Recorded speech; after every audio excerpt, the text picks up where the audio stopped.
Okay. Good evening, everyone. It's 5:31 p.m. on Wednesday, January 21st, 2026, and I would like to call to order the Mashpee School Committee business meeting. So our first order of business is the Pledge of Allegiance. The Pledge of Allegiance to the flag of the United States of America and to the republic for which it stands, one nation, under God, indivisible, with liberty and justice for all.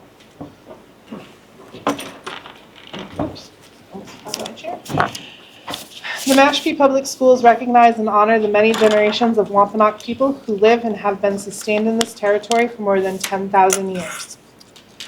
I also we'll get to them as well, but I would like to note that tonight is our first of this year's joint meetings with our Student Advisory Committee. So welcome, Student Advisory Committee. We have the whole committee, not just the chair of the committee. So just a reminder, we're going to talk. If you have anything you want to add to the conversation when it's time, feel free. We'd love to have your opinion on what we're talking about from the student perspective. So don't hesitate or wave your hand to catch my attention, but I'll try to make sure I'm looking over there as well to make sure if you have something to add that you're able to. All right. That being said, next on the agenda, we have the consent agenda, which consists of the approval of minutes from January 7th and to ratify the agenda of January 21st. I would like to note that on tonight's agenda, I would like to postpone under business consideration of policies to subcommittee. The member who requested those policy reviews is not here tonight, so I'd like to wait until that committee member is here to let us know why, and have that discussion with her present. So I'm going to postpone that one.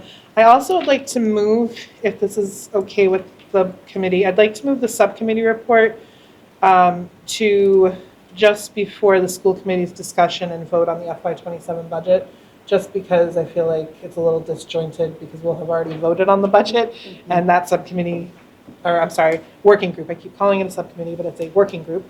That working group meeting happened to help inform the budget, so I feel like it makes more sense. So those are my two amendments that I would like to recommend for the agenda. So, Madam Chair, I make a motion to approve the agenda as edited for our January 21st meeting. Second. Okay, so this is a motion to ratify the agenda of January 22nd as amended. We have a motion and a second. Any further discussion? Hearing none. Camille? Yes. Dan? Yes. Brian? Yes. I also am a yes. And then because we pulled that one out, if someone would like to also offer a motion for the approval of the minutes. Madam Chair, I move to approve the meeting minutes from January 7th, 2026. Thank you. Second. Thank you. Any further discussion? Hearing none. Dan? Yes. Brian? Yes. Camille? Yes. Thank you. Do we have anyone here tonight for public, any public announcements or any agenda item requests from the committee? Anything you feel we need to bring up in our next meeting? Okay, if you think of anything, please feel free to email your request. And Sherry, you said we don't have anyone for public comment? Okay. And then I know John is here tonight from the Tribal Education Department, so that is next on our agenda if you'd like to come forward and share what's going on. Okay, thank you. I'm John Hanlon from the Mashpee Wampanoag Tribal Education Department. So I have a bunch of things I can let you know about. On December 15th, we brought a group of Mashpee High School kids over to Falmouth High School, and we met with other Wampanoag students there, and we had pizza together. Sorry, that was on December 20th. December 15th, Citizens Bank came to Mashpee High School. We did a financial literacy, financial aid program. Mrs. Brady attended. She thought it was really good. On January 28th, coming up, we have, again, Mrs. Brady's organized the a meeting with the 11th and 12th grade Wampanoag students to try to get some sense of activities they want to do for the rest of the year and how we can help them better.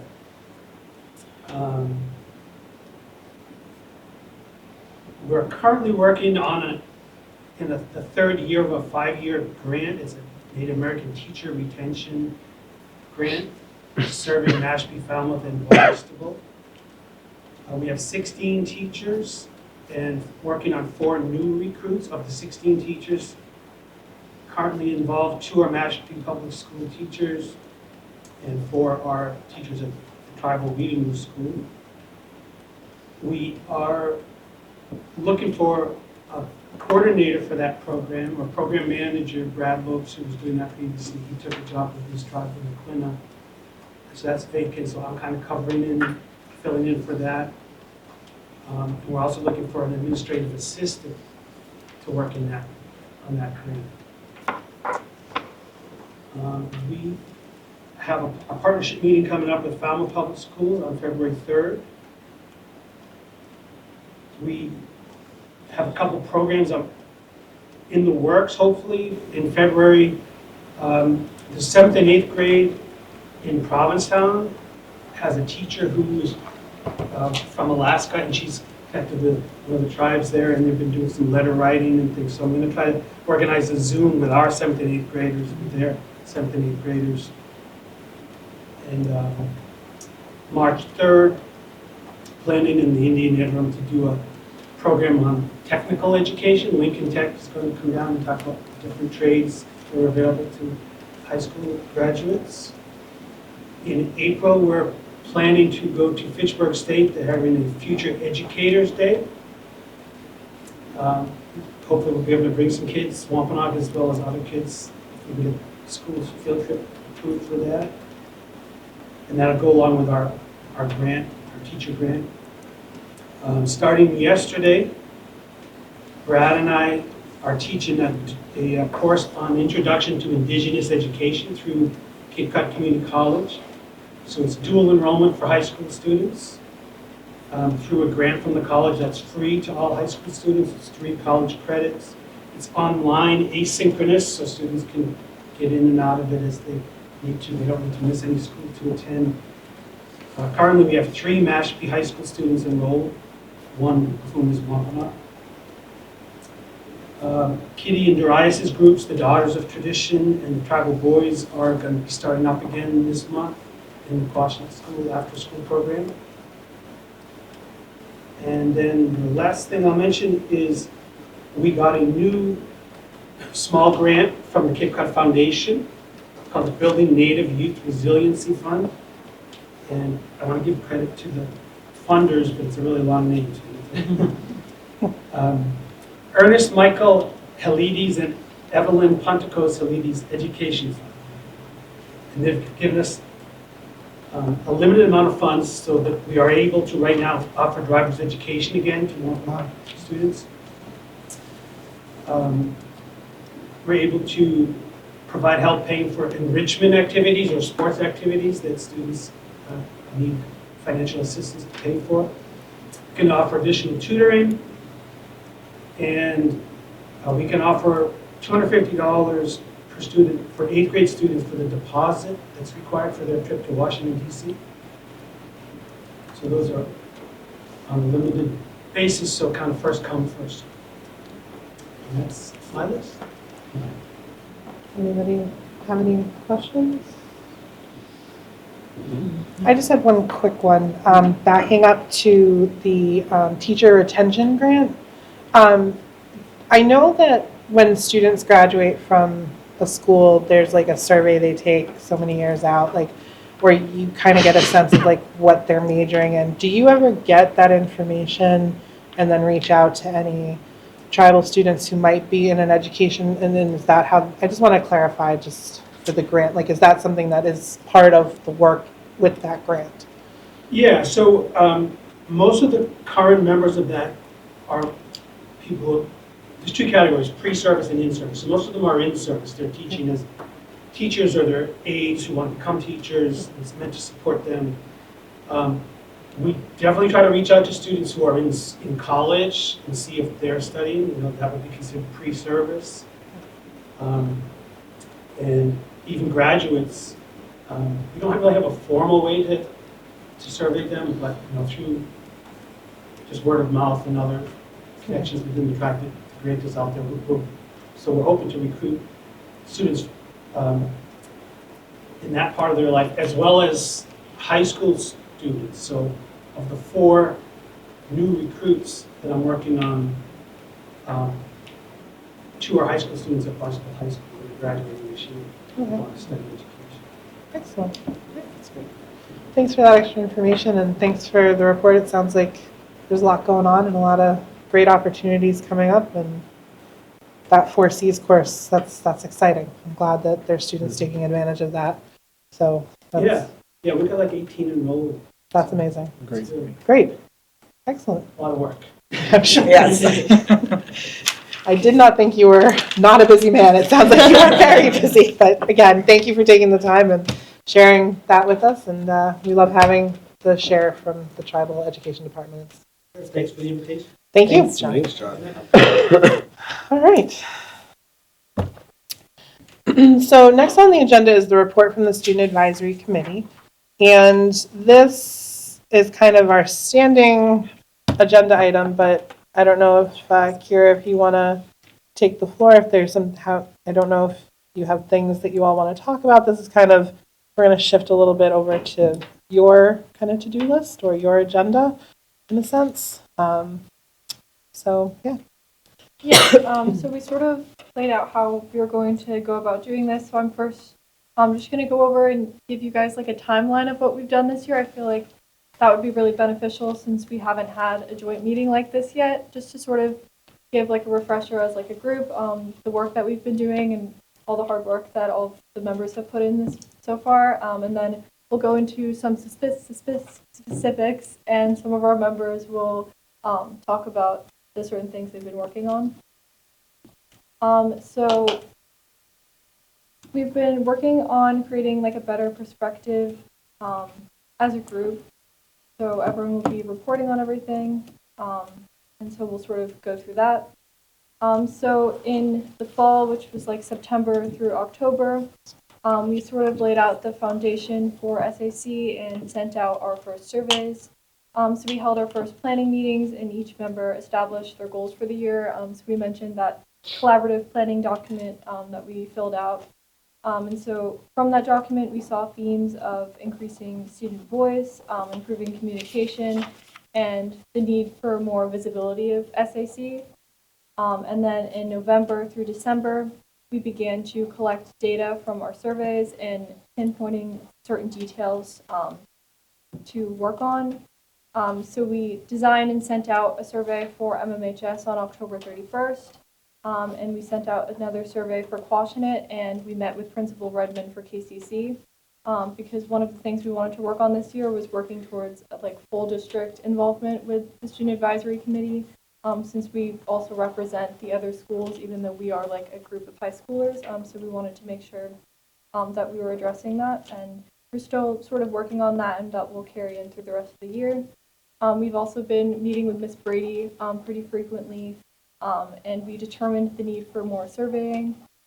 So from our initial data, we found that students were asking for a better lunch structure, better communication between staff and administration back to the students.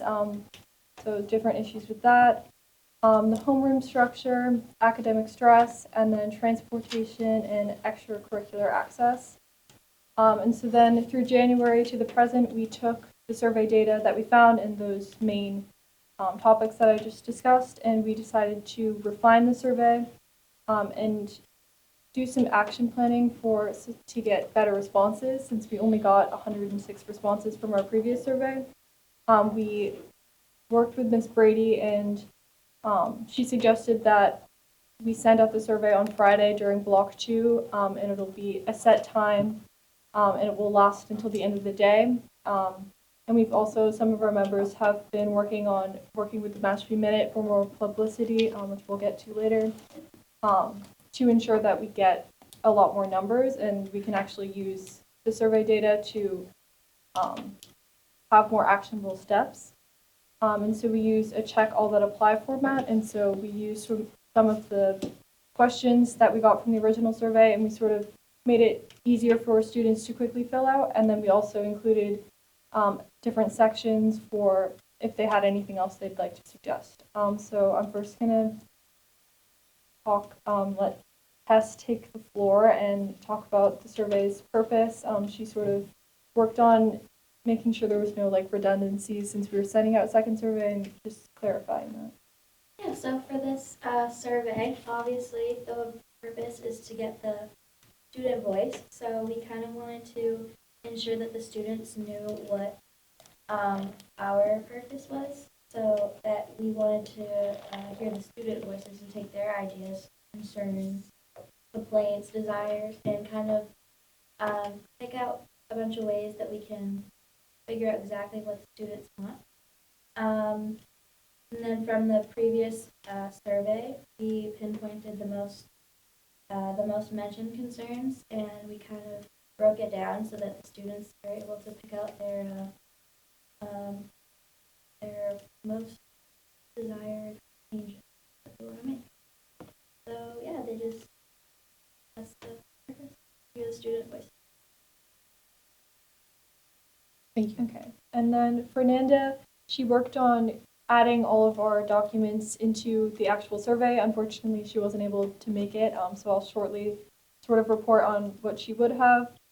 So after working with Miss Brady, we compiled the entire list, and she moved all of those survey questions onto a physical Google form and made sure that it was all clear and to ensure that there was no bias in any of the questions. And she also made sure to add a question. We're keeping the survey anonymous, but she wanted to have the survey specific to grade level, as we found that was a really helpful factor going through the last round of surveying, and is probably something that will continue. And she shared the survey with the rest of the members to review before releasing it. And then Esme is going to talk to you about our Mashpee Minute initiatives and what we've been working on there. So for the first survey that we sent out, one of the questions included how familiar the students were with the SAC and what our ambitions and purpose was as a committee. And a lot of students responded that they were completely unfamiliar with what our organization was. So we wanted to publicize our purpose and ambitions and give like the students a visual representation of who's representing them in their school community and who they can go to for their concerns and comments and questions. So I drafted a short script for the Mashpee Minute, and we discussed who we are as a committee and what our goals were for making improvements in this school district.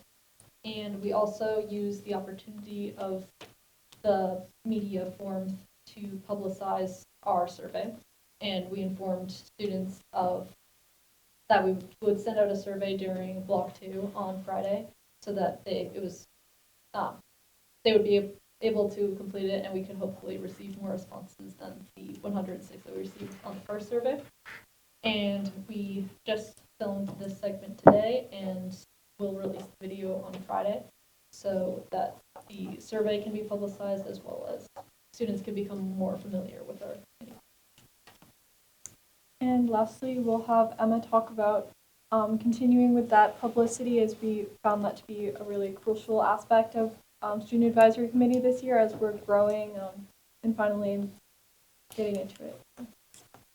So as Kira and Esme mentioned, one of our main goals right now is to kind of raise awareness for SAC, because as with the success on the Google Forms, it would be helpful if students knew that, I guess their voices were going to be heard, because if they don't know that we exist, then we're missing out on a lot of the voices that we could be using. So some ideas for kind of this process is I'm working on an Instagram page for Student Advisory Committee to kind of connect with students, because we know that that's like where we're gonna find them, and kind of like share updates on what we're working on. And yep. And then along with this, I developed a logo and I created like kind of a motto too that said "Your voice matters," because I think it's really simple, but I think it kind of like represents what our purpose is. And yeah, just kind of make it easier for students to be able to reach us with their own ideas. Yep. And so our next steps moving forward, after all the work that we've done, so we're sending out, just for some clarity of what we've been doing with like the surveying. So we're sending out the survey on Friday, and every morning during homeroom, teachers release the Mashpee Minute, which just contains updates on what's going on in the high school. And as Esme was saying, we released a segment of that video which contains some details about the Student Advisory Committee, and it also informs them that they'll have during Block 2 on Friday when they're watching it, that there'll be a time during class when they complete the survey.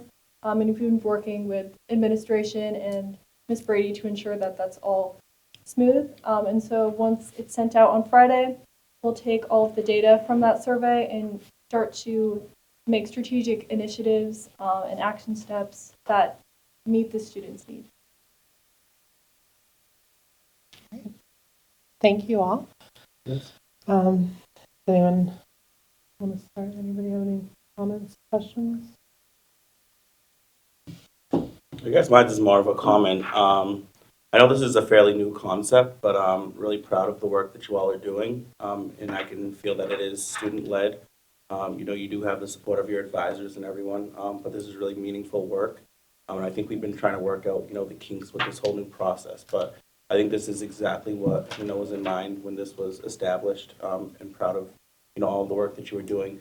And I would be interested to see what your input would be on one of our items later on that we didn't touch on, which is the review of the student activities account for past classes.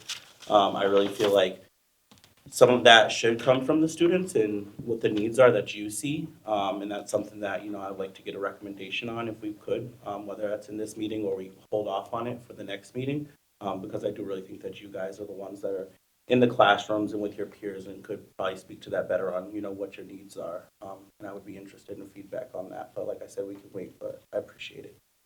Yeah, I think we mentioned it sort of to it, but once we get to that agenda item, we can sort of see if anyone has anything that they want to add to it. But thank you.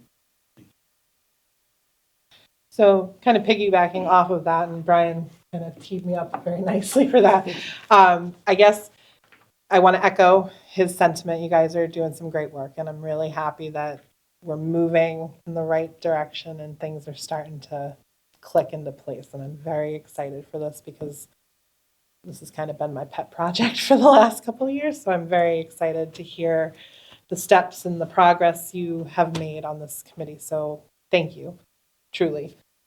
I think, to Brian's point, like while you're doing the surveys to collect the students' needs, I think you also need to remember and you might have heard this at your conference that you went to, Kira, part of it also is conveying like what the school committee is working on. So like this policy, or the review of student activities, like perhaps once the Instagram account is up, it becomes an Instagram poll of where do you think it should go?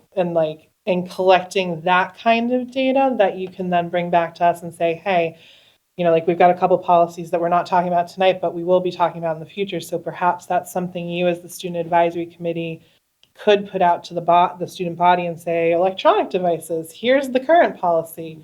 Do you what are you, getting that input from the student body is probably also beneficial. Some of them might be specific to one school, but some of them are going to be district wide. I'm just looking at what's on the list right now. So I we're making the steps, and I'm very excited to hear that this, what progress has happened. And again, thank you all for your patience that this is our first meeting of the year. I know we had a little coordinating snafus from time to time, but I'm very happy to hear the report that you have all just shared. I think it's just now, once you get that really secured, then I would say start thinking of what happens at this table, which you are part of, and will, every other month or every other meeting are supposed to be part of this bigger conversation. How are you getting that back to the students? You know what I mean? So that they understand, like, yeah, we're going to be talking about the budget, which might sound like a snooze fest to some, but there's things in there like transportation for that after school bus that, we talk about, and you've been here for those conversations. So I think that coming back and saying, I know, like, but you guys know how to put that out to your peers. That's not like the school committee going, oh, we're the school committee and we did, like, you know what I mean? That's the value, I think, of the work you ladies are doing right now, and whoever comes in after, you is going to pick that up too. So I commend you all for the work you're doing. I know it's not easy to take a concept and make it real, so thank you. And I appreciate all of you for doing what you're doing. So that's my spiel. I don't know if anybody else has anything they want to add or say. If I Sure. may, Madam Chair, may Yeah. I? Amazing. Just as superintendent, so proud to sit here and just listen to you all articulate the work that you're doing and just how purposeful that you've been in that work. I also give huge kudos to Ms. Lynch. Thank you for advising them and supporting them and just keeping them together and moving that work forward. Could not be possible without you, as amazing as they are. So thank you for your support. Here's a little tidbit, a little idea. You could do trivia contests after every school committee meeting. They could go back when it's posted on YouTube. They could go watch it. You could watch it and just give them like a question, and then they can submit it in a raffle. And then they're involved. There's their civic engagement. No raffles. No raffles. No, it wouldn't cost anything, like a drawing. I'm sorry, a drawing. Not a fundraiser, just to thank you all for keeping me. They're trying to protect you Yes, from jail. the front page of the paper. Yes, absolutely, agreed. But I, just speaking to Chair Lewis's point on bringing information from school committee back to the students, but how can we also, we tend to be recipients of information. How do we be seekers of information? And so by encouraging our student body to take that initiative and watch a meeting, I think they're enjoyable and entertaining. So with a little trivia question in there would be pretty cool. Just a thought. But thank you. Thank you. And do any of you have any questions for us while we're all here, or anything else you want to talk about at our next meeting, or do you want to just keep going the way we're going? I mean, you set a pretty robust plan to move forward, and I think you've got a lot of ambitions in that, and I think that that's enough. But in case there's anything else while we're all sitting here that you're like, oh yeah, that reminds me. Happy to hear it. And if you think of it as you're driving home or next week or whenever, just send an email. All right. And happy to hear from whatever ideas you have from any of you. So that, I think I speak for the whole committee. Feel free to email whoever you feel most comfortable emailing, but one of us will make sure that it gets discussed if it needs to be. So just putting that out there. Okay. Well, I love this. I'm very excited about the Student Advisory Committee. Not all schools have it, by the way. So we're kind of, there's some, but I'm learning a lot more about them. It's very interesting. So I'm excited. Okay. Next, we had moved up item 10 to the next item. So the working group, we met on January 14th. This was after our public hearing. Sorry, do we have I was just Trying to. a slide? Yeah. At that meeting, or at that brief meeting, it was not very long. I was just kind of talking about just a little bit more refinement that was done from our initial public hearing. So we had the public hearing. We all kind of went back to our corners, thought, and did the team did, I should say, the team did a lot of work. The administration did a lot of work to refine the budget down. And so at this meeting on the 14th, we kind of just discussed some of the slight changes and modifications. And I don't know if you want to add anything at all, but it was really just kind of quick, no surprises. Just we got it to where nothing really changed from the public hearing to today. Right. So it was just kind of more of the line items of like what the actual amounts were going to be.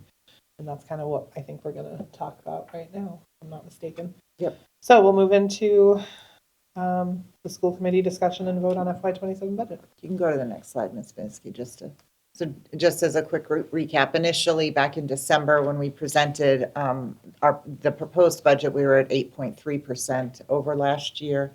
As stated, we presented or, engaged in that conversation with the town, went back and, we heard them loud and clear, and we really started to dig in more. And again, not to say we didn't do our homework and dig in before. We had some thoughts and ideas, and then in listening and understanding, truly having an understanding of what our taxpayers are facing with wastewater and various projects across the town, we looked at how we could maintain services, but deliver them more efficiently to better meet the needs of our students. So taking what we have and doing it differently in a more efficient manner. And so that gets us down to 5.32% over last year.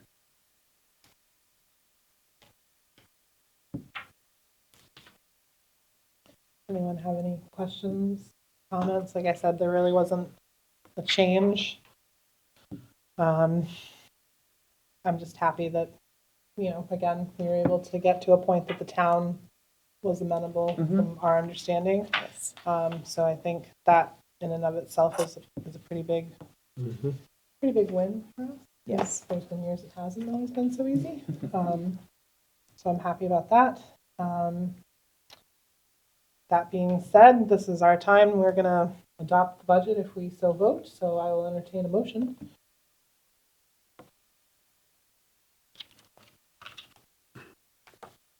Madam Chair, I'll make a motion to adopt the FY27 budget as presented. Do I have a second? Second. Thank you. Any further discussion? Hearing none. Brian? Yes. Camille? Yes.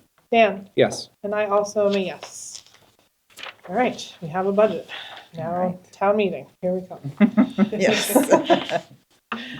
All right. Absolutely. Thank you. So if you want to continue on with your report and recommendations? Okay. All right, you could go to the next slide. So this month's update, I chose to really focus on the positive and supportive communities, both across our town and within our schools. And so starting with the parade, that happened immediately following our December meeting that weekend. It was my first experience, and it truly was such an amazing, festive hometown feel. I truly, at that point, as someone who does not live here, felt like I lived here, and just saying hi to everyone, it was wonderful. Most importantly, our students were amazing. Our band, our sports teams, our Quashnet Student Council in the bottom left corner. And then I had to, you could see what the Christmas presents were for my family in Virginia.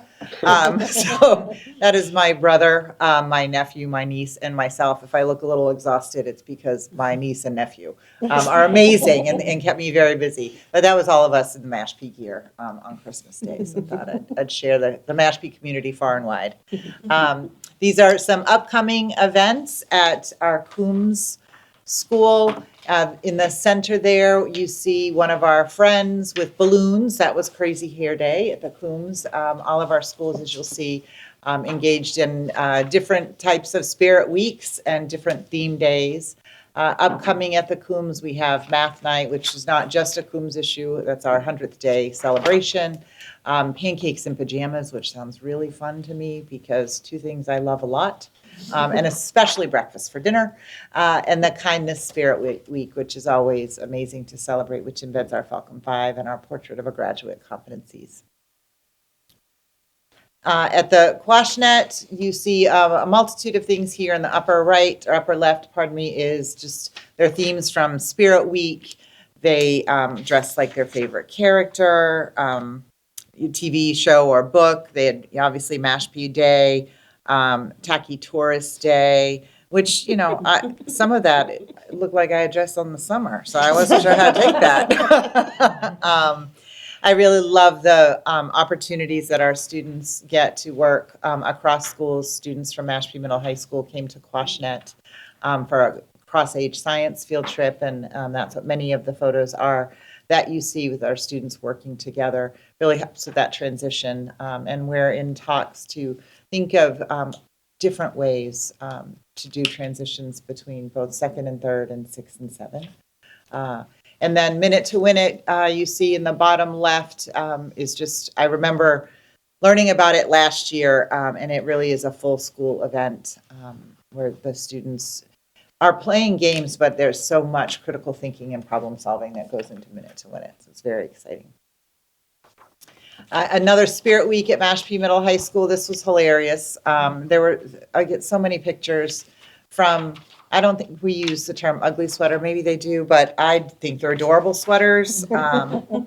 The Dress Like a Teacher, probably my favorite, is Mr. O in the center there in the brown sweatshirt, and one of his students. $5 if you could tell who is who.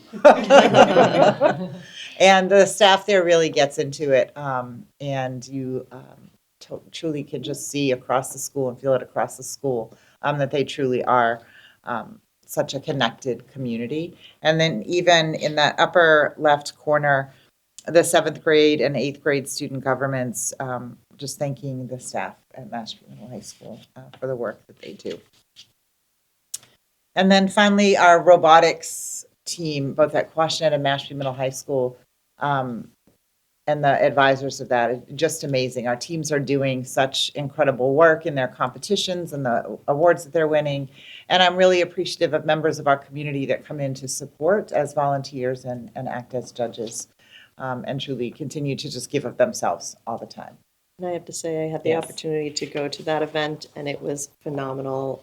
Huge shout out to Mrs. Howe, who puts together an absolutely incredible event, bringing robotics from all over the state. There were groups from Western Mass and Cape Cod, all alike. It was just a really fantastic opportunity, and our kids moved on to regionals, so it's Exactly. very exciting. It's Yes. intense, those robotics competitions. Yes. And Yeah. speaking of our volunteers, I did have an opportunity to speak with one of the judges who was looking forward. He had judged it in the past, but he said how amazing it was to see how the students were able to like shift when things changed. I also wanted to back up really quick. Did you guys dress, which teacher did you dress as? Like, I gotta know. Did any of you dress as a teacher? You didn't? No? We dressed as Mr. O. You dressed as You did? We didn't have like the full beard and like. Who wore it better? All right, then did Wow. you do, what day did you do? Anything, any of the fun ones?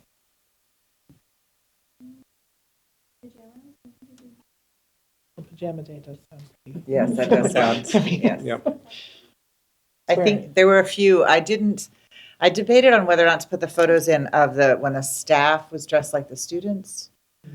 Because they really did a nice job, I think, as portraying you all. And I'm like, but our students are more than blankets and hoodies, and you all are a vibrant, engaged community. But it was hilarious just to see those little. I think all workplaces should have spirit weeks, just saying. It'd be really fun. All right, did you hear that, Ms. Vinitsky? We need to work on that, yes. And just some upcoming events. I feel like, while we're consistently busy with so many amazing opportunities and events in our schools and the community, it seems like this is when it really starts to ramp up across our schools. And starting tomorrow night with the Quashnet Celebration of the Arts, which will be an amazing night. And then just early release, program of studies, math night, but across all of our schools, we have events going on in the evening. And just a reminder that the week of February 16th to the 20th, our schools are closed for the February break. And just a reminder too, as school committee, that one of our goals was to try to get out. So if any of those events work for your calendar, you don't have to make a big announcement here or there, but sometimes just going in and checking things out, you end up talking to parents. And We'll be there tomorrow. I was going to say, I unfortunately cannot be there tomorrow, which I'm a little sad about, but I just was marking down some of the other ones I might get to, like pancakes and pajamas sounds pretty good. I know, yes. All right. And thank you, actually, Kathy, you just reminded me, I'm just pleased to announce that the school committee and the Unit A bargaining unit are entering into negotiations. We've had our ground rules meeting in December before break, and our first official bargaining session is Monday. So I'm looking forward to that cross-table collaboration. All right, now the fun stuff. I think it's fun, but that's the data geek in me. And so one of the things I've really worked diligently to do at each meeting is some sort of data update that's beyond, while important, enrollment and so forth, but really digging in and helping to educate all of us on some of the numbers that really drive the work that we do. And so why this update? And so just to give you a little bit, accountability targets are probably one of the driest data points that we deal with. But she's going to make it fun. I'm going to try. I'm going to try. And so just in my research into the district and my entry, this appears to me, at least in the most recent history, that this is really the first time that we're sharing accountability targets and what it means, both publicly with our community, but also within our schools. The principals have all delivered this presentation to their staff as well, because I think it's important that they have an understanding. And I've gotten a couple of questions, which I think is great because it has spurred some curiosity. And these targets are set by the Department of Elementary and Secondary Ed. We have absolutely no control over what the targets are, just whether or not we are meeting those targets. They're there. They've always been there for years and years. They've been called different things over time. So even if we don't acknowledge them, they're still there, and we're still held to those standards and accountability. And so I'm sharing this to just build our own awareness. And this drives future expectations. And so if we understand what these targets are, and then we see things start to shift, whether it's programmatically or curriculum-wise, we understand that it's connected to this data. Most importantly, we do this work for students, and this information will help us ensure that all students benefit from success that we're already seeing in many parts of Mashpee. So it is kind of odd, not yet, not there yet, Sherry, sorry. It is kind of odd that here we are almost at the end of January, and I'm just sharing accountability because these targets came out a few months ago. But just with the ebb and flow of the work in the district with the brand new team, it just was, we needed the time to be right. And so by sharing this now, it doesn't mean, okay, these are our targets and we have to meet them by the time we administer MCAS and so forth. Nope, we're not there yet. This is just an informational piece because a lot of the shifts that we'll talk about really require systems level changes first before we can dig into some of the more detail oriented. We've got professional learning that we'll need to examine, curriculum alignment. And so we're just going to begin the conversation today. These targets that we'll look at moving forward are not aspirational goals. Like I said, we don't have any say in them. We don't get to negotiate them. They're an annual improvement expectations based on where districts were before and after the pandemic. So they're actually connected to pre-pandemic performance in schools. So it's important for us to know, we know Mashpee's doing great. We know things are good here in Mashpee. But for the Department of Elementary and Secondary Education, and I think a lesson for all of us is we can't just settle for where we are, right? That we all should expect or hope for improvement and seek to improve. And that's what the Department of Elementary and Secondary Ed expects from us, to see improvement and growth every year. And that holding steady because, hey, things are good, we're doing well, isn't acceptable to them. And so just to give you a little bit of kind of level setting here. So the accountability comes through two lenses, which answer different questions and sometimes seem contradictory to one another. I'll just put that out there now. So we have an accountability percentile. You heard about Ms. Hill talk about that when we talked about MCAS data. How does our school or schools compare to other schools across the Commonwealth? Those percentiles run from 1 to 99.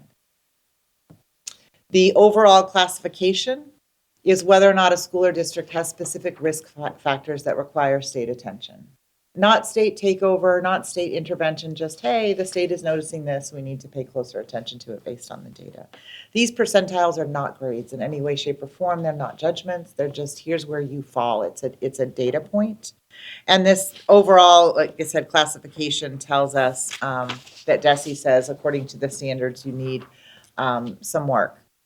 Whether it's specific student groups, chronic absenteeism, missed accountability requirements.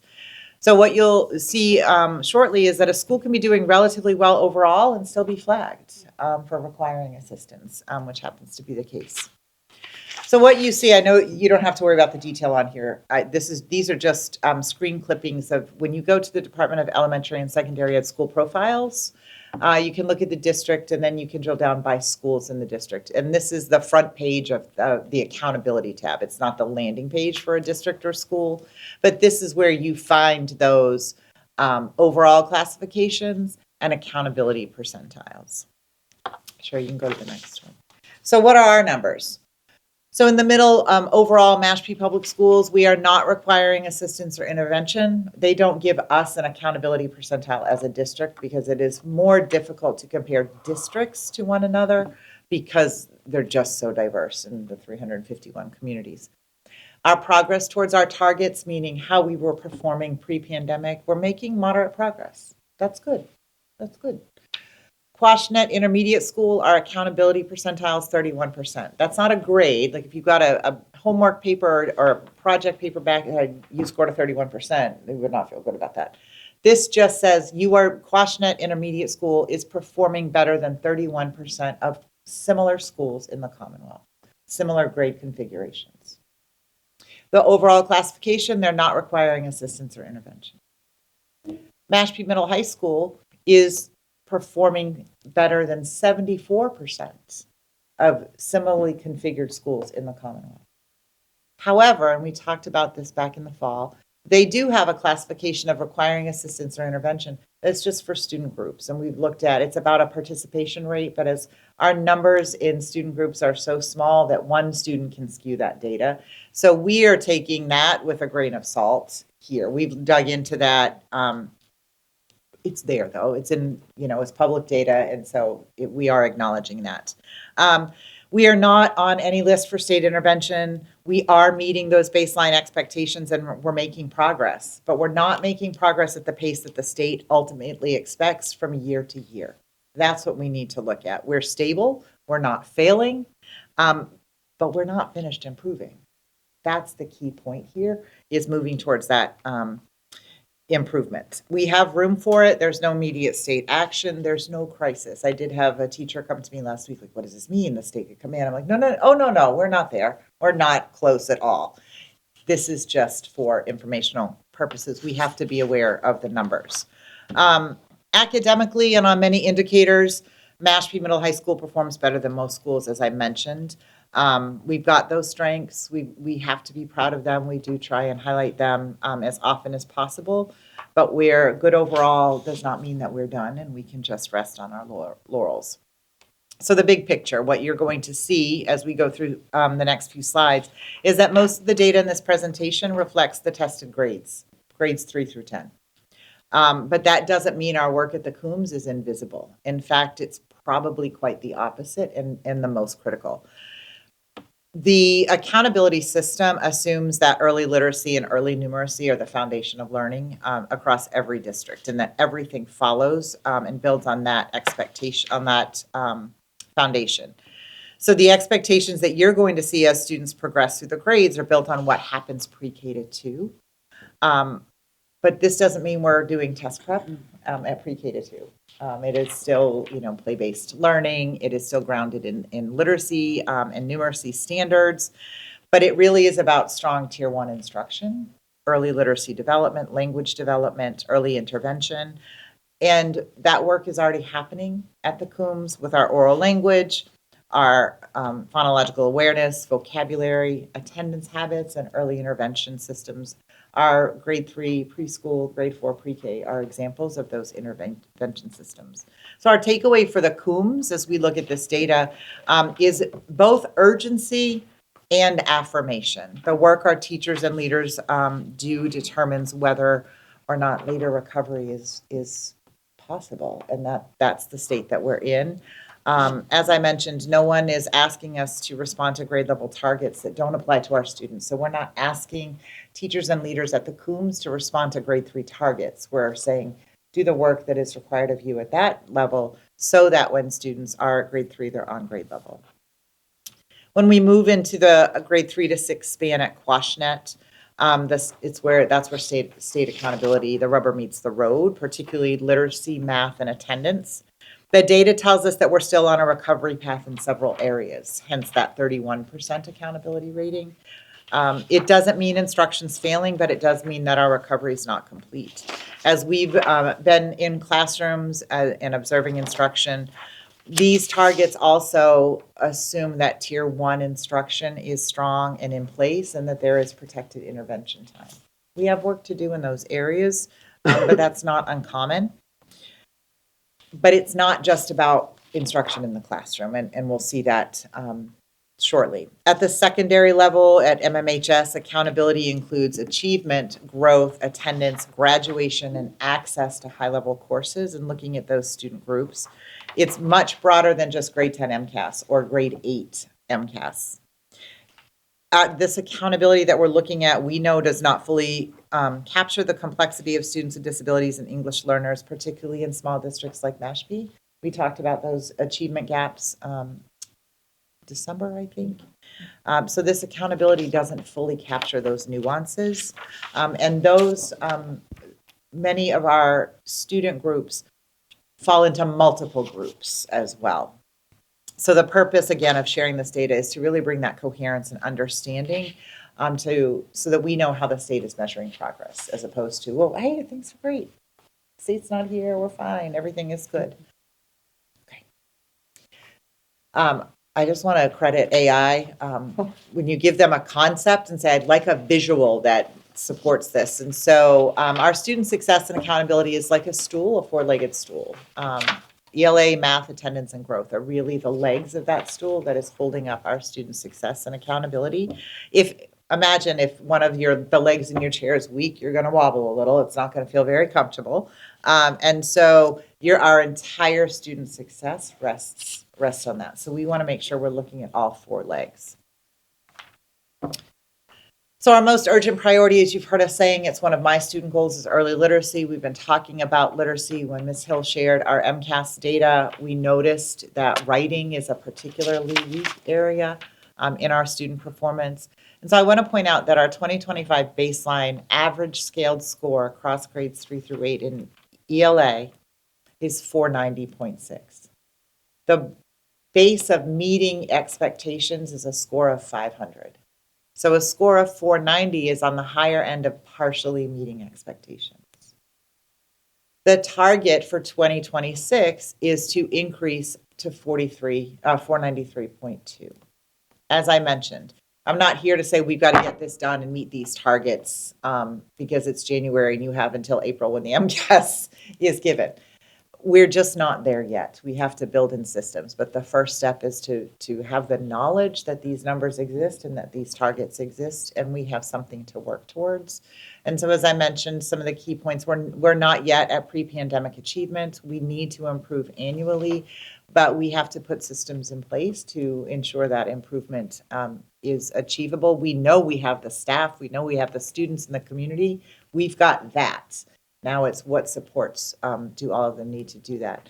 So our instructional focus as we begin to move this work forward is explicit attention to reading, writing, and academic language. I talked about that in a walkthrough with Mr. Switzer yesterday, I think.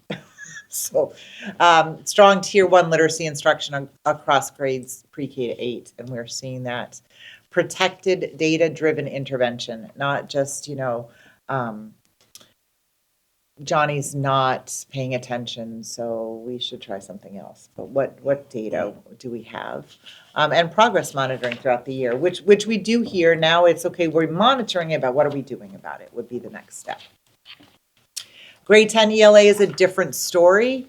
Trish and I do chuckle a little bit because, believe it or not, the grade 10 ELA MCAS is easier. The hardest one is 4th grade. Wow. Right. So I'm not taking anything away from our grade 10 students or our teachers at MMHS. They are doing a phenomenal job because that all comes into play. It's not one ingredient that makes the cake. The baseline in 2025 for grade 10 ELA is 504.7, the average scaled score. Our target is about 2 points, just under 2 point increase. Again, I keep saying it, the expectations for improvement increase each year, and just simply maintaining is not sufficient. Nor would any of us believe, like, it's fine, just leave it alone, we're doing fine. Okay is okay. Our students and our community deserve the best that we can give them. So again, same thing, strong Tier 1 instruction, protected data-driven intervention, and alignment across grades and courses. Fourth grade, really? Sorry, I'm still. Yeah. Like, You need Yes. to score higher, you need to get more correct in 4th grade than you do in 10th grade. congrats, ladies. Yeah, right. They may disagree that 10th grade test is easier than 4th grade, but I feel like that says a lot about the state too, that they are looking at that fourth grade level as opposed to, the other levels. I don't know. It's- very Okay, interesting, sorry, yes. just- It's that- okay. that one took a while. I'm Good, still food like, for thought, excellent. fourth grade, all right. Math needs attention as well. Grades 3 through 8, again, you see our average scaled score is 491. The target is 493, so we're in a similar place with 3 through 8 ELA. We're also on a recovery path.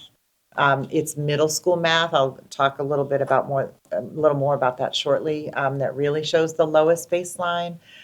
We need coherent grade level instruction across the continuum. And what that means for us is a focus on priority standards in math, that conceptual understanding. You often will hear, I often heard in my past life, they don't know their math facts. They kill and drill, kill and drill. It's now about conceptual understanding. I'm going to give a shout out to Mr. Souza. I was in his math class yesterday, or in the math block. I learned how to decompose a number. I don't want you all across sitting from me laughing because you all have known how to do this since 3rd or 4th grade. Amazing. What, do any of you know what it means to No. decompose? Nope. See? Because we were taught that we You don't really do know how to do it. You do, once you see it. But that conceptual understanding, we were just taught 14 times 2 is 28. You just begin to know that. The critical thinking and problem solving is amazing, and They're that's like what's 10 required. times 2 is, and then they break it apart. They break the 14 apart into sections that are easier to manipulate. It's a lot So more you know how steps. to do It's it. not as efficient as how we learned. But you have to it understand is- the like it takes numbers a lot more better. Yes, but it is amazing because that's how you know that learning is sticking, that deeply rooted conceptual understanding, which allows you then to apply those concepts later in life. And so that identifying those priority standards, using those instructional models, mathematical language and representation, such as decomposing numbers, and clear vertical alignment grades 3 through 8. Doing this, we have to ensure all students are not only receiving grade level instruction, but also appropriate content and language scaffolds so that they can access grade level material. Our teachers are superheroes, to be sure, because they want so desperately to do right by students and to teach them. And when they see a student struggling, and you see this more in math classrooms than others, they tend to say, okay, well, I know we're in 5th grade, but it looks like you need I'm going to bring you down to 3rd grade. Not that they're doing anything wrong, but in the long run, we're not helping the students if we're bringing them down to a grade level below where they should be, as opposed to, if you have to, I use this all the time, my team's going to laugh. If you have to climb up on the roof, you can't say, can you shorten the walls so I can get up there? Nope. You need a ladder you have to get up on that roof, so you need a ladder. That ladder is the scaffold. So we have to help everyone understand what are those appropriate scaffolds. You can give the same to everyone, and then you start to differentiate and pull back. And so that's part of the learning, the professional learning that we need to tackle and support our teachers in. If we consistently expose them to below grade level work, they're never going to recover. They're never going to meet grade level. And so it sets them back year after year. And so scaffolding, you can expect to hear that word a lot moving forward. And like I said, consider a scaffold just what it is. You see scaffolds on buildings, it's a ladder. It's a way to access. And it's temporary. And it's temporary, yes, exactly. Thank you. Absolutely. Grade 10 math is performing a little bit better, but as I mentioned, that 7th and 8th grade math, 9th and 10th grade math, grade 10, the outcomes that we see on grade 10 is a lagging indicator. And what I mean by that is that we're seeing the results after something's already happened. Like we're seeing outcomes This data doesn't predict. And so we've really got to be looking at before grade 10.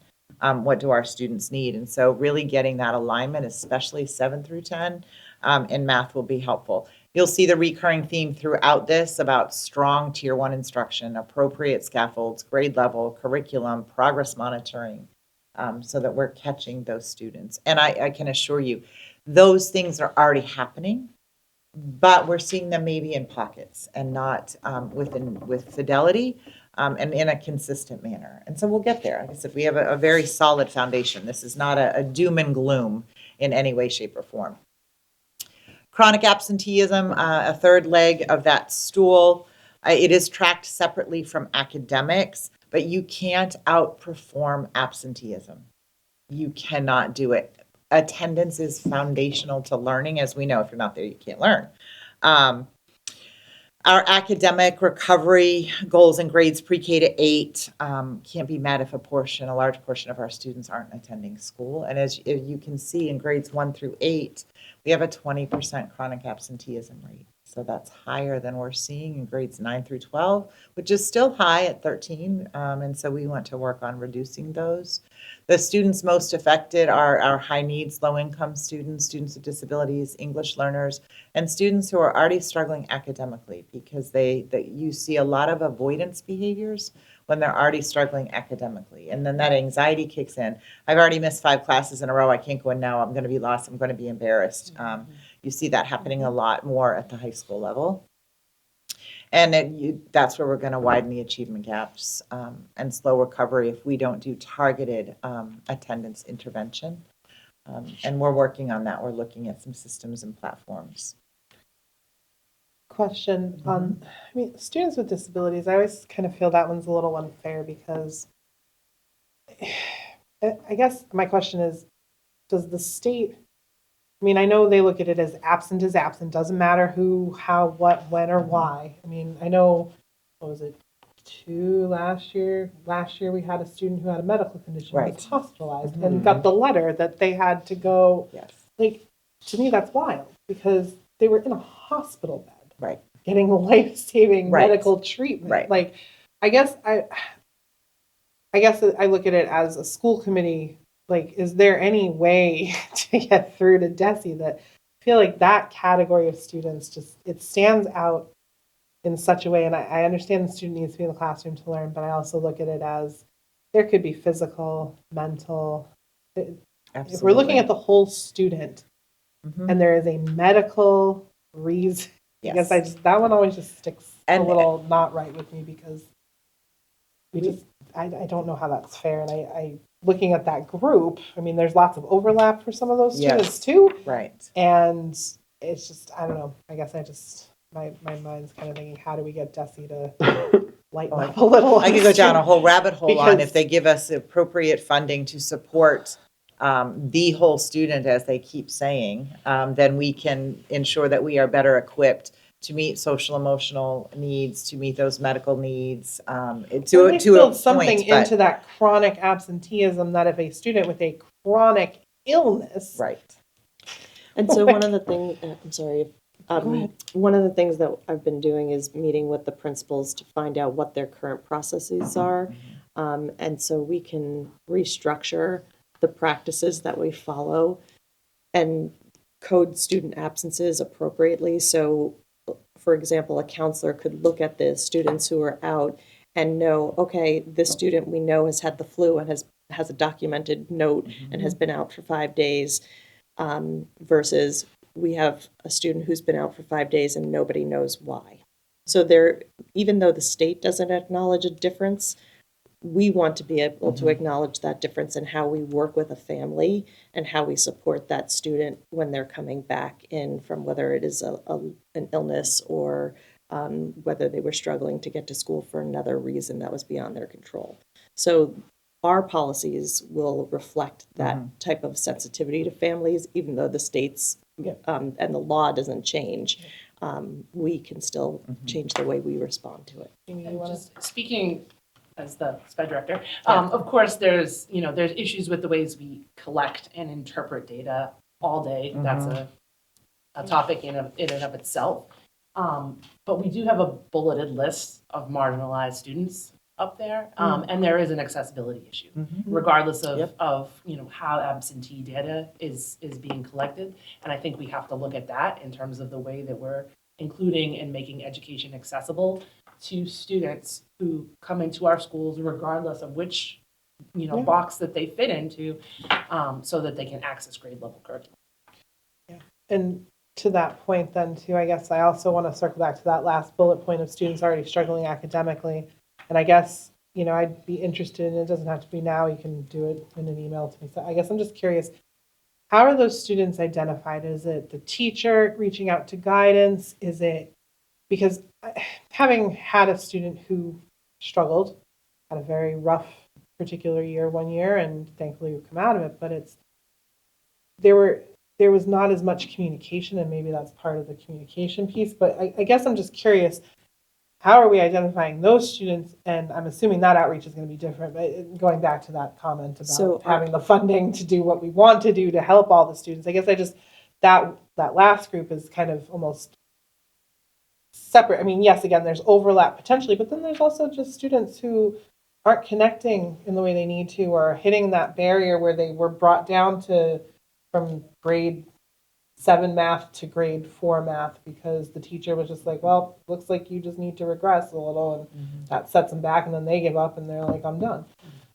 So I guess I'm curious how, and again, don't have to get into it now if you don't want to, we can keep going, but I just want to. Each school currently has a different process for how they're handling absenteeism, and that's part of the challenge. Okay. And so one of the things we're trying to do is to come up with a protocol that can be consistent regardless of the school. Now, each school is going to have certain things that are slightly different because of age appropriateness.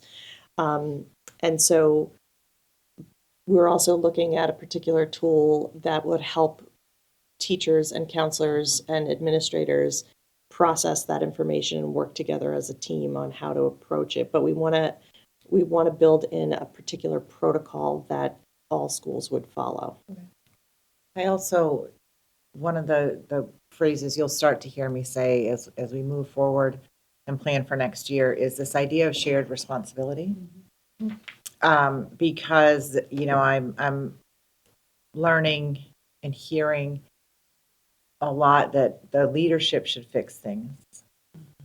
But it's incumbent upon all of us to work together. And so when I have a student in my classroom who's been out for 10 days, and I go to guidance and say, what have you done about it?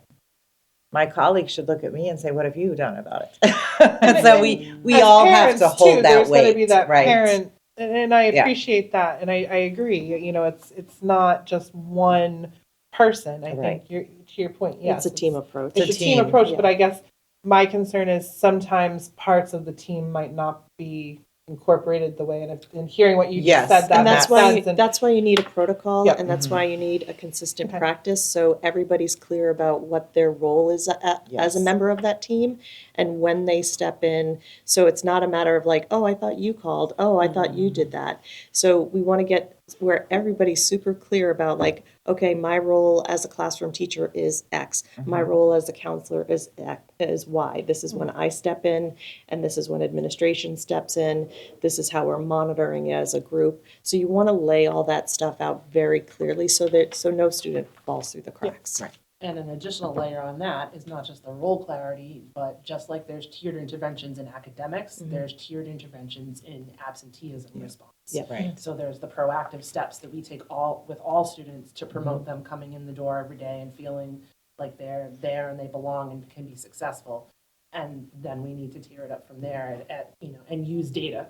Once a student has been absent for X number of days, here's what we do and who does it and how it all interconnects. And just again, as a historical point for the new administration, I know the tribal education department was working on absenteeism as well. So make sure if you haven't already, I know they have a wonderful document that they worked with, I believe it was MIT helped.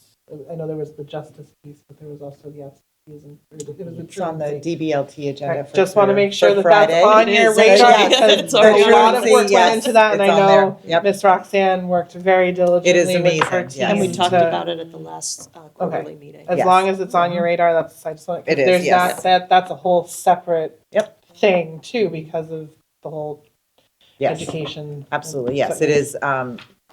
Since we had last talked about it, this is the first DBLT meeting where we are able to sit and talk and learn, like, here's what it is, how are you set up to follow it, and what do we need to do to ensure those systems. Great. Yeah.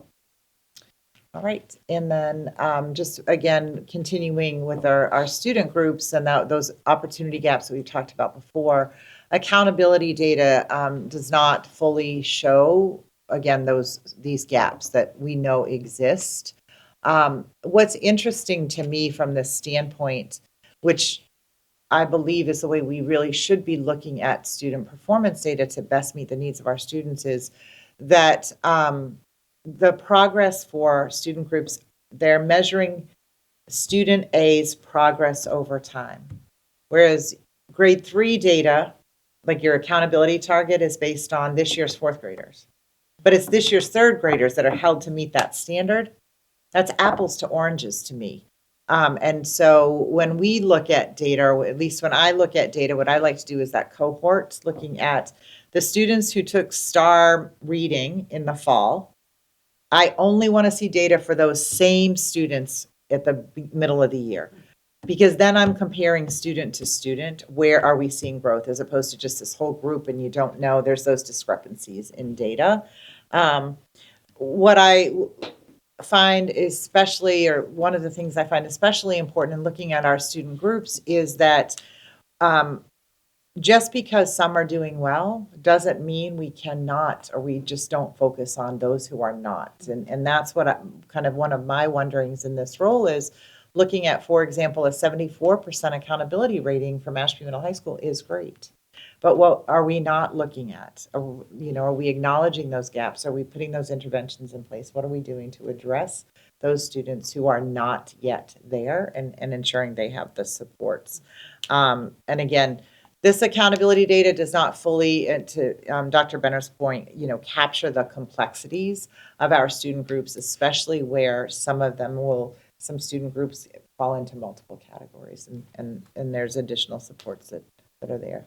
And if I may, I mean, you're talking about the gap, but even those students who are doing well, once these things are put into place, and that's, the standardization, I mean, the students who are doing well are going to do that much better. Oh, Like, absolutely. I anticipate, Yes. I guess I'm seeing the change for one group, I think, is still going to be an impactful change for all, Yes. because the ones who are doing, they're just going to get that much better. I would imagine. Absolutely. And it goes back to that shared responsibility piece. Mhm. When you look at students with disabilities and English language learners, we need to look at programmatic improvements in SPED and EL services. However, improving the whole Mhm. will lift up Yep. all students. Absolutely. Incidental. Yep, incidental benefit. Yes. Exactly. And so, I think in summary, we are certainly proud of what's working. There are great work happening already in Mashpee. But we just want to be very honest about where that improvement is required, and just to let the entire community know that we are absolutely committed to that improvement, and to supporting the entire Mashpee community in building those systems and structures that will lead to this improvement. As you just saw, all 4 legs require some attention. That's okay, though. That's what we're here for. And it's going to start with that strong grade level, that tier 1 instruction, monitoring of everything, monitoring student progress, monitoring attendance, putting supports in place, being proactive and not always reactive.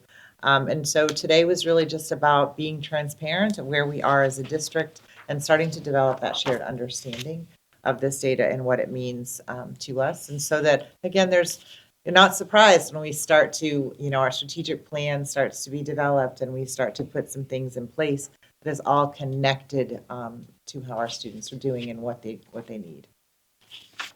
All right. Any questions? Comments? Everybody still awake? Hopefully that shows your Has MCAS she were not convinced anybody taken else in to be a vain. data geek? I know. Well, no, I think it's kind of, I mean, if I was in the student seats, I'd be like, okay, so at least my MCAS wasn't just like me taking some random tests. We actually do look at. We do care We do about it. care about it. Comes Absolutely. out It is of those. important. Yeah. Yes. So if anybody ever says they're useless, no, we use them a lot. Yes. Okay. Yeah, anybody else have any questions, comments? Okay. Okay. I'll turn it over to Ms. Hill. Sure. So based on that conversation, you can kind of see where some of our threads are going and how they connect to the work that I'm doing as the assistant superintendent. So I've been working with the English language development department. I want to let you all know that right now we're engaged in access testing. So this is an annual test that all of our students who are English language learners take, and it helps us to monitor their progress in 4 different areas of learning. So speaking, listening, reading, and writing. And so that helps to target their instruction moving forward. We get those results back in April, and it helps with our placement and the types of services that they're entitled to moving forward. We've also been looking into what's called a misidentification meeting. So the state has, for the first time, provided us with an opportunity to look at students who may have been misidentified somewhere along the line. We find that a lot of times students are initially misidentified through the home language survey. And so we have been having a few meetings of students who actually, they may have an adult in the home who speaks a second language, but they were only ever taught in English. But because of the way their family filled out that form, it triggered them to be identified as an EL student.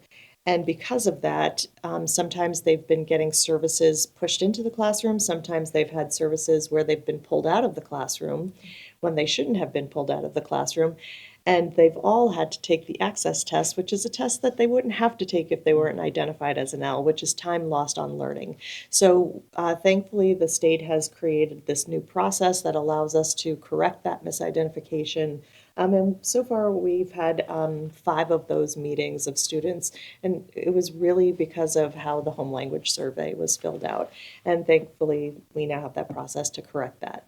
May I ask, how far back does that go? Because our family was one of those families that was misidentified. So the process is a new process where you can have that meeting. Before, the only option that a family had if they were misidentified was to opt out of services.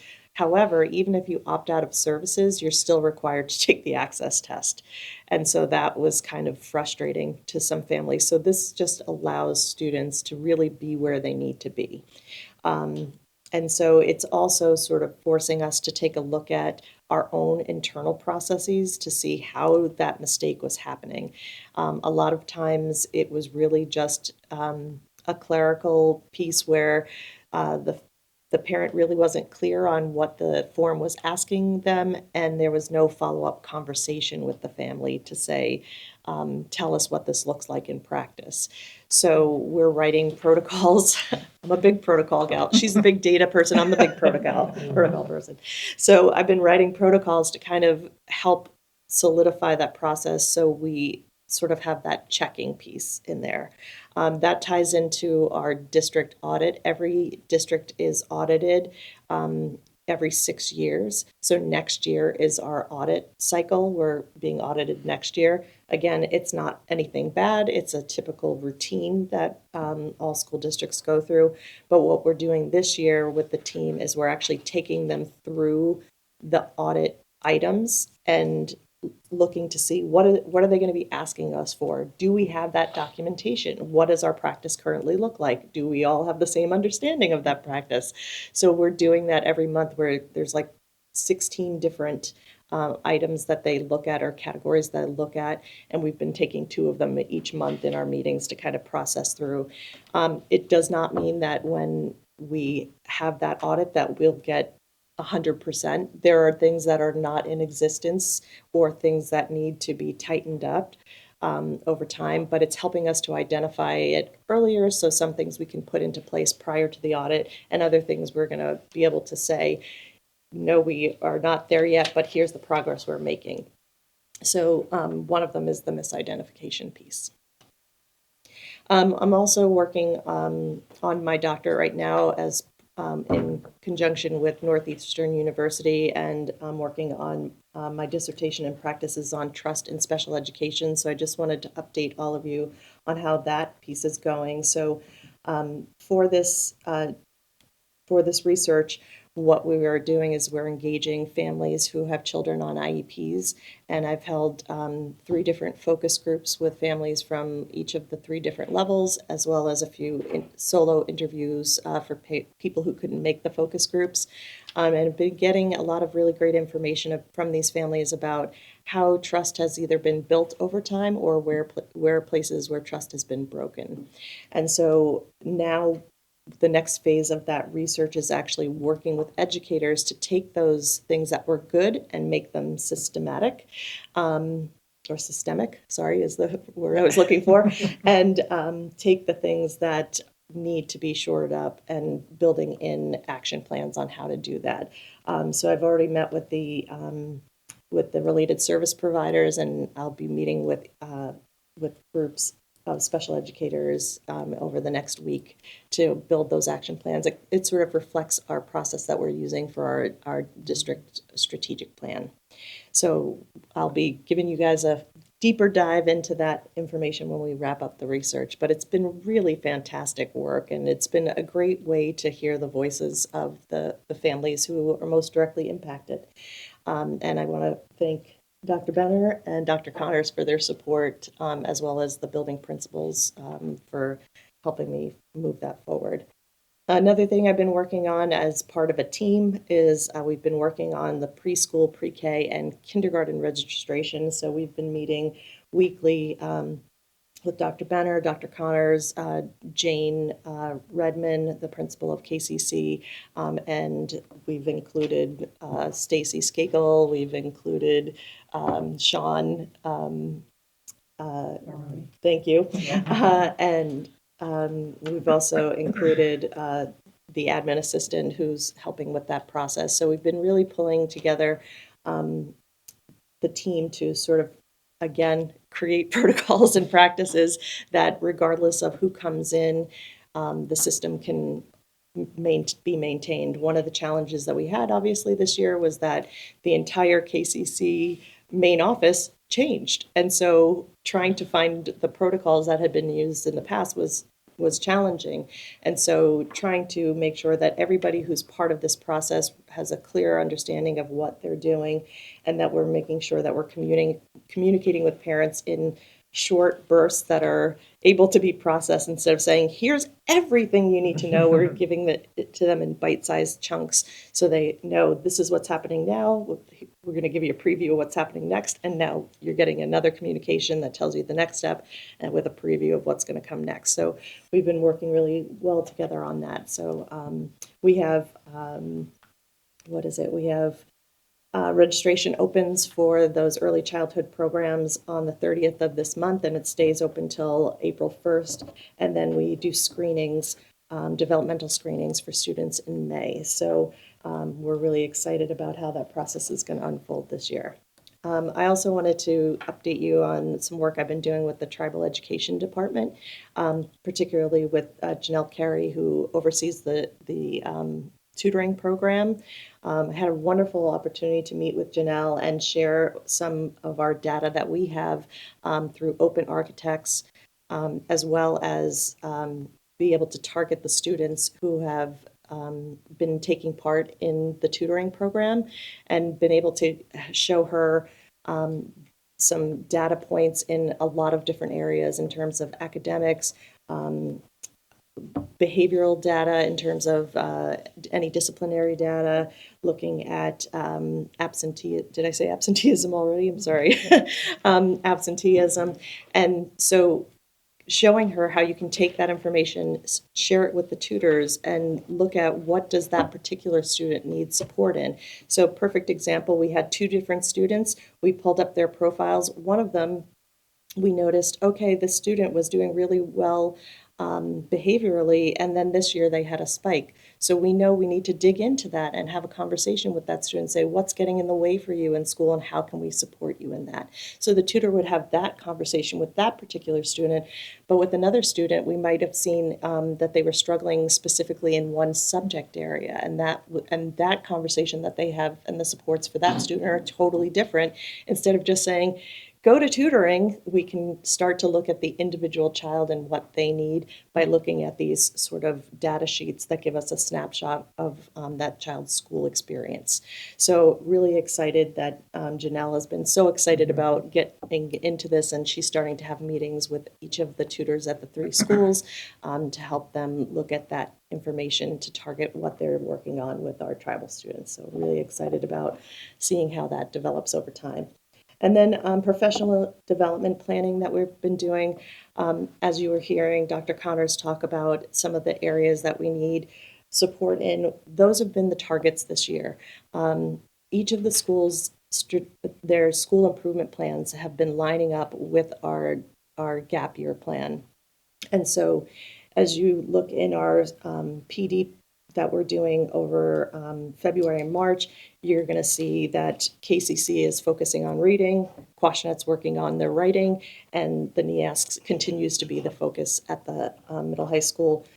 However, within that NEASC process, they're doing a lot of the work that we've been trying to identify about creating scope and sequence and clear expectations within coursework. I also wanted to let you know we have Allison Mello, because you had mentioned math. We haven't forgotten about math. Allison Mello is a wonderful PD provider who we've been working with for a few years now, and she's going to be coming in March to support our elementary school teachers with their math instruction. And then we also are looking towards our full-day PD plan for the March 13th day, which really will focus on the outcomes from the district review, which we've now seen a preliminary report on. We're at the point where we're making we're identifying factual errors in the report, things like the superintendent's last name being spelled Minor. correctly, or things like that. But once we give that report back, which I believe we have to do by Friday, we'll get there'll be a certain amount of time lag, but then it'll become a public document. And we'll be looking forward to sharing that out with all of the teachers and with all of you as well. And that's it. And just to add the professional development planning, so at our February school committee meeting, Principal Redmond will be here to present. At our March school committee meeting, Principal Switzer will be here to present, and in April, Principal Brady will be here to present, and they can give you updates about the happenings in their schools, their school improvement plans, and really those big initiatives, early literacy, writing, and then everything MMHS, but NEASC, because the collaborative visit is mid-March. Yeah, they're going to come on March 12th and 13th. Yep. Thank you for incorporating that. I know Yes. we had some discussions in the committee, so hopefully that will Yes. help us get back to that connection as well. But And I have asked for those 3 meetings that all principals attend those so they can support one another, but also hear about the work that's happening. I mean, we do meet regularly, but I just think it's important to be here. All right, excellent. Any questions? I know, again, that was a lot of information. I know, And sorry. you guys are troopers for being here, pack it but all I in. think But you see, it's all connected. I do think it's important for you guys to see and have, hear these conversations so you know kind of what we're working on and how it impacts all of you. So, okay, thank you for those updates. And then Monica. Okay, so if we take a look at the budget to actual, we have a new account that's a little bit over, that's special education expenses. That's mainly an increase in vision and evaluation services. Is that line 14, Monica? Sorry, I just want to make sure I'm looking at the right. Yeah. That's line 14, Okay. correct. And also legal fees are a little bit over budget. Technology, we're going to start moving the expenditures to school choice so we see a more clear picture of what we're of how the finances are going. And then the last one is the telephone. We had to pay two providers for a while we transfer to the new telephone system, and we will see a decrease next year. That's when we'll see the decrease. Any questions on the first one? Nope. Okay, then revolving account. School choice is HVAC, that we're still working on paying the HVAC, and food services. The November claim has not been posted yet, but they did pay it already, and the December claim has already been sent in. So that's always going to have that lag. Questions on that one? And then the last one is just the school choice account, the ins and outs. Those 49,554, I'm expecting that the receipt that we received at the end of November, I'm expecting that now in January, there's going to be a little difference because that's when they take a look at the whole account and they take a look at everything that has come in, and then we'll see what we have this month to receive, how low it goes, because I'm expecting it to be reduced. That's what happened last year. And the HVAC project's moving along. And it's still They going. had some delays. They had a few delays, but it's still moving along, and they still are planning on finishing by the summer. Yes, end of June. Okay, thank you. And I think I'm next also. You had some questions School about the choice. student account, the student activity accounts, Yes. about the class accounts that you were gonna make you will make a decision. Not today, but. No, I think we might hold the vote if that's what about. I'll let you do Yeah. your thing and. But just to answer the questions that you had, one of the questions was whether the funds from Falcon Fund had been used for the DC trip. It seems that just in the year 23-24, it was around $5,000 that were used, but my predecessor, before she left, she transferred the money back into the Falcon Fund. Falcon Fund is mainly for needs of families, food, hygiene, even glasses, eyeglasses. So the guidance department knows of families that are in need. They do have they purchase a lot of gift cards during the holidays, but throughout the year, whatever needs that families have, that's what the Falcon Fund is used for.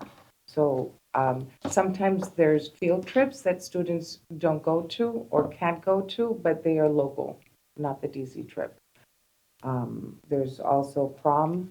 The students can't purchase a ticket for prom, and that's what the fund is used for. The other question was about the libraries, and I did get some information from the librarians. I can give you I just lost the information. Oh, right here. So most schools, at least KCC and Quashnet, do have books that are from the 90s. The ages range from 22 to 30 years old. The 90s was just I yesterday, know, wasn't it? I was like, you make it sound so That's not old. Sorry, we're in Don't laugh over there, you. 2026. What? As long as they're not not from old. like, Are as you long saying as, that's as old? long as B is for Betsy is somewhere in this room right now, because I remember taking that book out from this library and. The kids are going Yeah, I know. 1900s, guys. Right. 1900s. The late Yes. 1900s. Yes. KCC has a project. They want to do a one school, one book program. They gave me a breakdown of a budget that takes into account purchases of new books, fixing or repairing some of the books that they have, materials for shelving and labeling, that one school, one book program, and then 2 quotes of books that they would like to purchase. Comes up to $10,000, $10,400 for KCC. May I ask a clarifying question on that? So I had Yes. brought this up in the last meeting. So my understanding again is that through the Scholastic book system, that they have access to Scholastic dollars and other resources there, both annually and then I think some is retained in that account. I know that that would not support repairs nor other aspects of the project, but for the physical literature, are they able to utilize those funds? Yes, they're able to utilize those, and KCC has also taken a lot of action. She's secured funds from the PTO, donors choose grants, a Deaf Pilkey book set, and a Cape Cod 5 grant. Amazing. And the Um, PTO is the one who actually manages The the Scholastic. Scholastic Book Fair. So it's for them to decide how to divvy the Scholastic dollars. But they do So- receive, those Yeah. are the funds that they have received from the Scholastic. Then Quashnet has also applied for Cape Cod 5 mini grants, and they also get PTO support. But they didn't give me a breakdown of what they would need. They will take anything you want to give them. So sorry, the $10,000 It's just for is, KCC. and that encompasses the other resources that they're utilizing or just the grand total request? No, that's the grand total request. Okay. And then the middle high school, she will be looking into some grants, and we'll speak with the building principal to see what she can do with her budget, and she will also take whatever, if something is donated to the library. They know that it's an if. They know that it's a decision that, but this is what they requested. Just to catch the student advisory committee up, I don't know if you saw at our last meeting, but when your classes raise money, all of your classes, you have fundraisers for your classes. Usually a lot of it goes towards like senior week and graduation and all of those items. But in some cases, there are classes that have a remaining balance upon graduation. And we have a policy that after, is it two years? 2 years. After 2 years, if that balance is still there, we have to then decide where that money goes. At our last meeting, we talked about 3 options. One was to donate to the Falcon Fund, which you just heard benefits all students. Really, I mean, it's In need. Students in Students need. in Pre-K Students to in need, two, but I mean, pre-K to 12. but it's yes. the whole district, Yes. students in need. Another option was to donate to the school libraries, and we just heard a little bit more information on the needs of the different libraries. And then the third option was to create an account for seed money for Washington, D.C. to fund students who may be interested in that trip as well. So at our last meeting, we kind of asked for a little bit more information. So that's kind of what you're hearing tonight. But I'll open it up to the committee first. I don't know if anybody has any comments or further questions. Thank you for the extra information. Does anybody have anything they want to ask or say? I think for me personally, I think like doing our own capital campaign for the libraries or something with the community. I know we have, friends of the Mashpee Library. We have our Southport Falcons as well. So I feel like a lot of people in the community would come together to donate and raise funds for the library. That's just something I would be more interested, like I said, in what the students feel like we need, but definitely think that all these projects require, our attention and however we go about it with fundraisers or anything else like that. I think it's good to keep a running list on, what are the needs from, both faculty and the students as well. So, thank you. Maybe Dan? Anyone? Tess? Esme? Kira, any thoughts on, I know it's kind of just the first time you might have heard it, but Kira, you were, I don't know if anybody has any thoughts about that. And again, it doesn't have to all go to one, we can split it up, but the balance right now is $24,441.99. That's what we're talking about, moving somewhere. So. I did briefly sort of bring it up. I think Esme was there too we have student council meetings and those are school wide. And so I brought it up to Fernandez. Actually, I wish she was here, but she's the one who runs those meetings, and they did have like an interest towards the Falcon Family Fund. I think they were planning on finding ways to get fundraisers for that fund anyways, and so I brought it up that it was something that the school committee was considering. So I think the student council, that's something that they're sort of They would see as a support. need, yeah. Has Mayor Tess any thoughts or anything you want to add to that? Okay. I mean, I'll be honest, my inclination is the Falcon Fund simply because it is school-wide. I'm not, Brian, you make a really great point that there are other means maybe to help the libraries. And you're never gonna hear me say no to books. It's kind of always been my one rule. If my kid came to me with a book, it was, okay, here's the money, go buy it. Like, and library trips, but I do feel that the Falcon Fund, because it is class, like it's remaining class accounts, I feel like it's the whole, like I'm looking more at the whole. I mean, yes, even if we took out the 10,400, there's still 14,000. I mean, we do have the option to split it. Maybe a three-way split. I don't know. I'm less inclined. I know the DC trip's been a hot topic, and we talked a lot about ways to help it, and maybe this is part of it. But I also am trying to keep in mind that we're seeing a decrease in attendance on that trip. We're seeing less interest in it, and I don't know if throwing money at it will increase it. I love DC, and I'm never like that again. Core memory for me, but I'm just kind of looking at the way things have been going. I don't know. And where Kelly's not here, I do kind of want to get her input as well. And so for that reason, I do kind of feel like, I don't know what the rest of the committee thinks, but my inclination would be to hold on the vote for this and kind of take this new information into consideration again, now that we have a better understanding of like what the needs are, what the Falcon Fund actually goes to. I mean, I'll be honest, my inclination is all to the Falcon Fund just because I know that there is that need, and I know there's always going to be that need. It's an increasing need.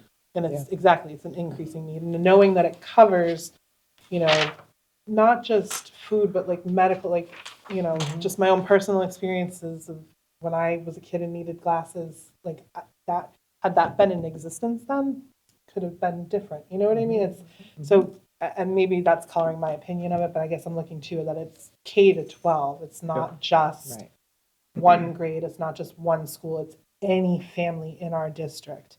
So that's my thoughts, but again, if the committee is amenable to waiting to vote on this so that we can get Kelly's thoughts on it as well. But if you want to vote, again, will of the committee, I'll entertain whatever, but that's my 2 cents. Point of clarity, for the current Falcon, how does that get fed? Is there an annual amount, or what's the process for replenishing donations?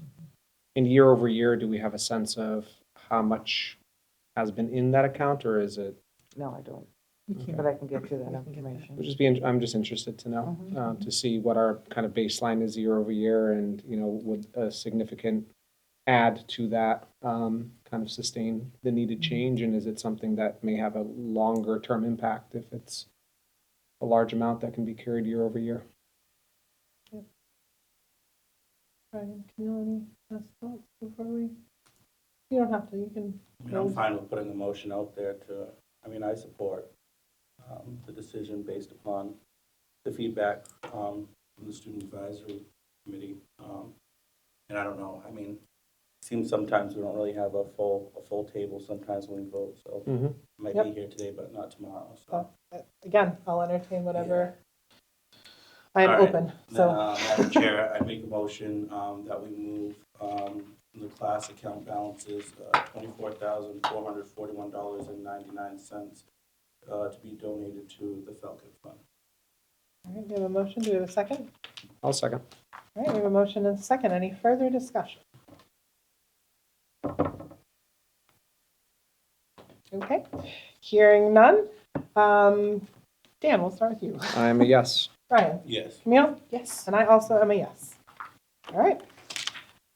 Great. So you can pass that along to the student council. So hopefully they won't have to raise as much, but if they would like to continue to raise, I think that's great. And we are postponing our last agenda item to our next meeting. So that being said, I will entertain the final motion of the evening. Anyone want the honors? Make a motion to adjourn our public meeting. Thank you. Okay, thank you. And hearing no discussion, Camille, Yes. Brian, Yes. I'm Dan. You are Dan? Nope. I'm a yes. And I also, am a yes. All right. We are adjourned. Have a good night, everyone. Thank you. I'm like ready to go.